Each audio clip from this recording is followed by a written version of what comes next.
আর তুই অরিজিৎ না, যাকে ও ভুল করে সোনার চেন পরিয়ে দিয়েছিল?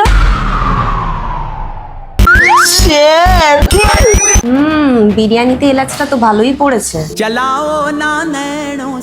আমি না একটু দোকান থেকে আসছি।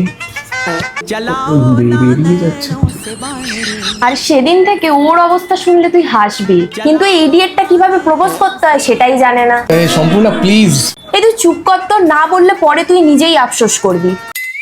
আমার কাজ আমি করে দিয়েছি, এরপরও যদি তোরা দুজন দুজনের মধ্যে কিছু ঘটাতে না পারিস তাহলে তোকে ছাত্রী হয়েই থেকে যেতে হবে। বাই দ্য ওয়ে, আমি আসলাম। Thank you. ওয়েলকাম। টাটা।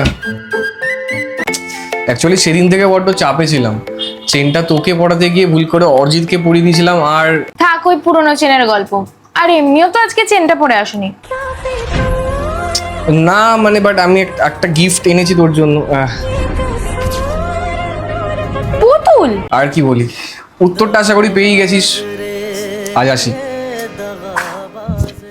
আচ্ছা, এরপর থেকে কি সৌনক দা না সৌনক বলে ডাকবো? সৌনক বলেই ডাকতে পারিস, বাকিটা তোর ইচ্ছে। আসলাম।